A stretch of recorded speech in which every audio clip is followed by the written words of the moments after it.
실제로 지금 이제 소비자 분양을 받으신 이제 분양권자를 갖고 계신 분들이 있으실 텐데 요거를 이제 대비를 할 수 있는 그런 대비책들이 좀 있죠. 네. 어떤 식으로 마련을 좀 해요? 말씀드렸다시피 파이가 정해져 있고 지금 이 파이가 줄어드는 시기가 분명히 있다라고 말씀을 드렸는데 이게 경제 성장이 무디거나 경제 성장이 하락세에 접어들 때는 당연히 파이가 적어집니다. 그럼 우리가 서로 나눠 먹을 수 있는 파이가 적어진다라고 하면 이 안에서 우리가 대비할 수 있는 거는 허리끈을 졸라매라는 게 아니고요. 이 안에서도 충분히 좋은 위치를 선점할 수가 있어요. 파이가 작아지더라도요. 첫 번째 먹는 놈은 배부르게 먹어요. 그러면 첫 번째 먹는 놈이 되면 된다라는 얘기인데 뭘 먹어야 되는지부터 봐야 되는데 누가 손해를 보느냐의 문제일 수도 있고 이득을 보면 반드시 누군가는 손해를 본다라는 개념이기도 하다고 말씀을 드렸잖아요. 네. 그러면 누군가가 손해를 보는 게 확정적인 경우에는 그냥 내가 그 파이 안에 참여하기만 하더라도 나는 이득을 볼 수 있다는 얘기거든요. 조금 어려웠는데 내용이 피자를 먹는데 그러니까 2인 한 판이래요. 두 사람당 한 판을 먹을 수 있는데 자, 딱 보니까 짝을 내가 지을 수 있는 권한이 지금은 있어. 이렇게 보니까는 오봉섭 팀장님은 지금 하나 딱 피자 앞에 까고 있고 우리 구성민 PD님도 앞에서 까고 있고 저기 김사랑 팀장님도 옆에서 까고 있어요. 근데 나는 알아. 누구는 많이 먹고 누가 적게 먹는지. 당연히 김사랑 팀장님이 적게 먹겠죠? 그럼 나는 많이 먹고 싶어. 그럼 어디에 앉을까요? 김사랑 팀장님 당연하지. 김사랑 팀장님 한 조각밖에 못 먹는 거 알거든요. 그러면 나머지는 내가 다 먹을 수 있다는 걸 뻔히 알아요. 나 오범수 팀장님 많이 먹는 거 알잖아요? 먹으면은 피자 한 판 거의 혼자 다 먹는 걸로 알고 있고 어저께 구성민 PD님하고 저기 삼겹살 먹는데 와 9인분 드시더라고요. 그래서 구성민인가? 뭐 같이 예 아니 그러네요. 죄송합니다. 안 먹어. 죄송합니다. 당신들하고 안 먹어. 나 김사랑 팀장님하고 먹겠다 이거예요. 네네. 그러면 이것도 똑같아요. 우리가 지금 당장 어떤 선택을 해야만 돼요. 왜? 원화로 갖고 있으면 손해거든. 그럼 결국에는 우리가 부동산 아니라 뭐 금이든 뭐 현물로 가지고 있어야 되는데 어디 가서 먹겠냐? 누군가가 손해가 확정이 된 곳, 시행사가 땅을 팔 수가 없고 시공사와 도급 계약이 이미 완료가 돼서 시공사도 포기할 수 없는 곳이 우리가 피자를 많이 먹을 수 있는 곳입니다. 이득을 보기 위해선 누군가에게는 손해를 보는 곳 쪽으로 확정적으로 가라. 네, 누군가의 그 손해가 확정된 곳으로 가면은 뜻밖의 이득이 생길 수도 있습니다. 다음 기사 보시면은 여기는 세금 폭탄을 이제 1+1 분양 이제 3년 전매 금지를 풀어줄 수 있는 법안이 나온다는 기사거든요. 이건 예. 어떻게 생각하세요?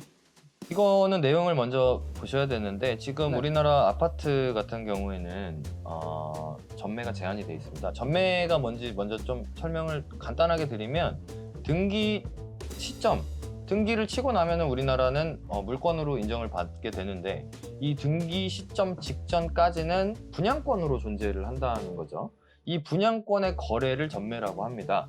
네. 근데 이 전매가 아파트는 지금 금지가 돼 있어요. 1+1 분양 같은 경우에는 이 전매 풀어줘야 되지 않겠느냐.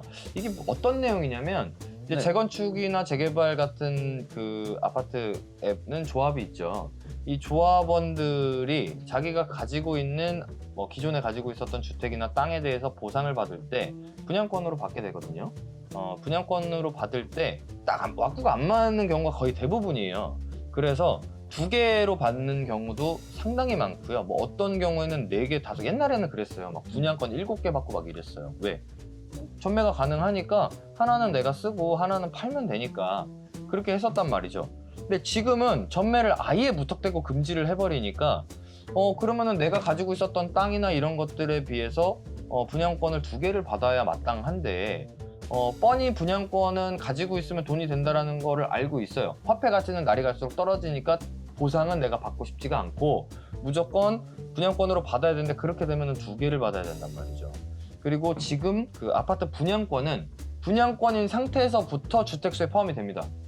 그러면 분양권 2개만 갖고 있어도 나는 내 집 없이 그냥 전세에 살고 있으면 그래도 다주택자예요, 2주택자예요. 그럼 종부세 합산되잖아요, 중과세 되잖아요. 세금 폭탄 나와 2천만 원, 3천만 원 그냥 나와요. 이런 것들은 보호해야 되지 않겠느냐. 그러면은 조합원들 뿐만이 아니고 뭐 재개발, 재건축 쪽에 투자를 하시는 분들도 충분히 고려할 수 있는 사항이 되니 이런 것들이 어떻게 보면은 시장의 그 불공정한 것들을, 불공평한 것들을 조금 조정해주지 않겠느냐. 뭐 이런 내용의 기사인데요. 그렇게 크게 영향을 끼칠 것 같지는 않고요. 그냥 윤활유 정도, 그냥 딱 얼어있는 시장에 뭐 기름칠 정도 해주는 정도. 그러면은 뭐 지금 전매 금지를 풀어주는 그 법안이 나온다면, 그럼 그 이후에 이 법안이 통과됐을 때는 그러면 그때 시세는 지금이랑 뭐 달라질 것들이 크게는 없다는 뭐 크게 달라질 점은 없을 것 같으나, 오히려 조합원 물건을 받아오는 사람들, 그러니까 파는 사람들의 입장하고 사는 사람들의 입장은 또 다르거든요. 사는 사람들의 입장들을 보시면 실투자들이 사겠죠. 왜냐면 투자자들은 이걸 사도 필요가 없죠. 팔 수가 없으니까. 네. 그럼 실입주자들이 살 텐데, 지금 청약 경쟁률을 보시면 가격이 초반에는 좀 많이 붙을 거예요. 그런데 알고 계셔야 되는 게, 뒤로 갈수록 분양 물건들이 많이 나오기 시작을 하거든요. 이게 가끔 잊고 사시는데요. 불과 4년 전이죠. 4년 전에 그냥 저의 그 경험 안에서는 4년 전만 해도 자양동, 저희 건대 쪽인데요. 그쪽에 미분양 아파트가 있었습니다. 대림건설에서 했었던 이편한 세상이었는데, 불과 몇 년 전만 해도요, 코로나 직전까지만 해도요, 사람들이 그렇게 막 아파트 하지도 않았었어요. 미분양이었었던 현장들이 그냥 둘러만 봐도 여기저기 많았었거든요. 그냥 공급이 묶였을 때 그 불안 심리가 그냥 오래 가는 것 뿐이고요. 앞으로 공급이 풀리기 시작하면 또 남아요. 그리고 또 모르시는 게 계시는데, 2016년도, 2017년도에 한시적으로 나왔었던 그 주택임대 사업자 네. 혜택들 어마어마했었거든요. 사실 비과세였어요. 비과세. 그래서 뭐 문제가 많다 그래가지고 그랬었는데, 그때 일단 법안이 통과가 되면서 그 혜택을 보려고 여러 명이 자기가 가지고 있었던 다주택들을 싹 다 주택임대 사업자로 묶었었거든요. 네. 대신에 그만큼 혜택이 있었던 만큼 페널티도 있었죠. 그 주택을 8년간 처분하지 못해요. 그런데 그 시기가 또 돌아옵니다. 이번 임기에. 그 2025년부터 시작이 되는데 지금 당장 3년 남았어요. 네. 주택 공급을 막 시작을 하는데, 신규 공급을, 네. 기존에 공급을 했었던 것 중에 묶여 있었던 것들이 추가로 풀린다? 다 남습니다, 여러분. 이게 부동산 가격이 그럼 앞으로 떨어지겠느냐? 아니요. 더 오르면 더 오르지 떨어질 수가 없습니다. 제 의견입니다, 이거는. 그래서 아무튼 정리를 좀 해드리면, 이 기사는 1+1 분양 받은 사람들에게는 분양권 매매의 기회를 줘야 되지 않겠느냐, 줄 것이다, 법안이 나온다, 뭐 이런 내용인데, 네, 뭐 좋은 법안이고요. 꼭 통과시켜 주시길 바라고요. 그렇다고 해서 그렇게 크게 영향을 끼칠 것 같지는 않습니다. 어차피 수요 공급으로 이루어지니까. 감사합니다. 마지막으로 이거 기사 보시면은 이제 집값이 떨어지기 전에 이제 가입을 하자, 뭐 주택연금 보증잔액이 85조가 넘었다라는 기사거든요. 저는 이거 보면서 좀 웃었어요.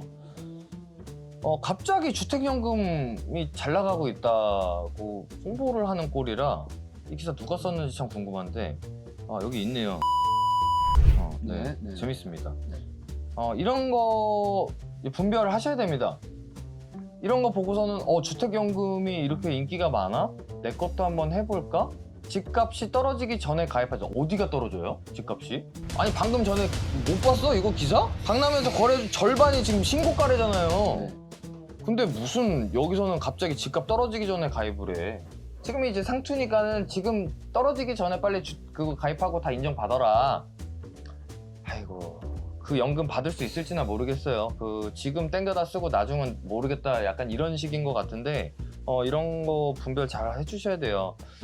주택연금 보증잔액이 85조가 넘은 거는 사실입니다. 근데 그렇다고 해가지고 이게 큰 금액이냐? 아니죠. 지금 우리나라 주택시장이 얼만데 그 보증잔액이 85조라고?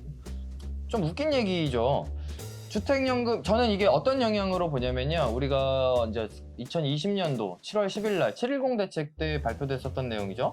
오피스텔을 주택연금에 가입 가능 여부에서 이제 가능하게끔 하겠다, 이런 내용이 있었었는데, 소형 오피스텔 같은 경우는 아주 골머리 알아요. 그 감가상각이 되는 거고, 우리 투자자분들이 가장 쉽게 접근할 수 있는 게 오피스텔이거든요, 사실은. 보러 갔는데 모델하우스도 되게 예쁘게 돼 있고, 막 월세도 잘 나갈 것 같고, 뭐 사람이 사는 집이니까 어떻게든 되겠지, 안 되면 우리 딸 살면 되지, 이런 좀 단순한 개념으로 접근들을 많이 하시는데, 소형 오피스텔 정말 큰일 나죠. 지금 시장에서는 소형 오피스텔을 실수요자들이 받아주지를 않기 때문에 생기는 문제인데, 어디까지나 내가 처분을 할 때 내 물건을 받아줄 수 있는 사람은 실수요자가 아니라는 거예요. 투자 수요자한테밖에 넘길 수가 없는데, 투자 수요자들이 내 거 말고도 많습니다. 선택할 게. 그렇죠? 분양을 해도 되는 거고, 매매를 보더라도 내 거 말고 내 위에 것도 나와 있고, 내 옆에 것도 나와 있고, 심지어 내 옆에 동도 나와 있고, 저쪽 동네에도 나와 있고, 많아요. 수익률로만 접근을 하거든요, 투자자들은. 굳이 내 거를 살 이유가 없는 시장에서는 치킨 게임 밖에는 결과가 없어요. 계속해서 싸게 이렇게 가다 보면은 감가상각이 심하게 진행이 돼요. 그러면 이렇게 떨어진다는 게 불보듯이 뻔한 상황에서 팔리지도 않고, 이런 거는 주택연금으로 가입을 넣어버리자. 거의 대부분 저는 그 영향이라고 보고요. 그리고 약간 언론 플레이성이 좀 심하죠. 1년 동안 뭐 10조 이상이 더 넘게 들어왔다라고 하는데, 뭐 그만큼 집값이 많이 올랐다라는 걸 홍보해준다라고 생각해도 될 것 같아요. 오히려 반대로. 그냥 똑같이 들어왔는데 뭐 무슨 뭐 갑자기 막 드라마틱하게 갑자기 뭐 너도 나도 떨어지기 전에 야 이거 가입해야 돼, 이게 아니고 그냥 똑같이 들어왔는데 집값이 그만큼 오른 거예요. 그러면 그만큼 화폐 가치가 떨어졌다라고 봐도 되는 거. 이게 엉터리지, 이런 거는. 오늘 이제 인플레 요인부터 이제 매매 심리, 또 마지막에는 이제 주택연금과 관련된 그 기사를 접할 때 그 변별력을 좀 기르자는 말씀까지 좀 좋은 이야기들을 많이 좀 해주셨어요. 예. 오늘 제가 첫 촬영이라서 너무 긴장을 해서 긴장을 좀 많이 한 것 같은데, 대표님 긴장이 안 되시나 봐요. 예, 채집인가 봐요. 네, 말씀 감사합니다. 그 시청자 여러분, 최대한 매일 좀 업데이트를 많이 하도록 좀 노력을 하겠습니다. 관심 갖고 봐주시면 감사하겠습니다. 마지막으로 인사 한 말씀 해주시면서 좀 인사를 좀 드릴까요? 지금 요즘에 저희가 상담도 같이 하면서 투자 클럽도 운영을 하고 새로운 컨텐츠를 또 진행하고 있고, 여러 가지 동시에 진행하는 게 좀 많아서 더 좋은 내용으로 전달드리고자 진짜 열심히 하고 있습니다. 그리고 이제 여기 오늘 같이 나와주신 이제 사회자분은 네네. 저희 회사의 이제 오범석 팀장님이신데요. 진짜 긴장을 많이 하긴 했나 봐요. 긴장을 많이 해서 연습 좀 더 해야 될 것 같아요. 연습 많이 해야 될 것 같아요. 네, 연습 많이 해야 될 것 같아서. 이제 언젠가는 그냥 이거 제가 아는 내용 다 똑같이 아시잖아요. 네, 그렇죠. 근데 왜 이렇게 소녀가 됐죠? 제가 오히려 반대로 좀 여쭤볼게요. 이게 그냥 편하게 저만 보면서 얘기를 해주세요. 네. 관심 갖는 거를 되게 좋아하는데 네. 막상 무대에 서면은 무서워요. 아니, 아무도 안 봐요. 그래도 이거 네네. 누가 보는 줄 아세요? 글쎄요, 누가 볼까요? 시청자들이 아니요, 우리 직원들이 상담 약속을 잡고 우리 오범석 팀장님이 상담을 해주실 내일 오시는 고객님이 보시는 거예요. 근데 이렇게 긴장을 한 모습을 보면 우리 고객님이 팀장님을 카메라보다는 이제 고객님 얼굴 보고 상담할 때는 또 이제 긴장이 안 들기 때문에. 고객님 얼굴이 더 예쁘다. 그렇죠. 네, 좋습니다. 최대한 제가 좀 사회를 보는 게 그래도 좀 더 편안하지 않아요? 예,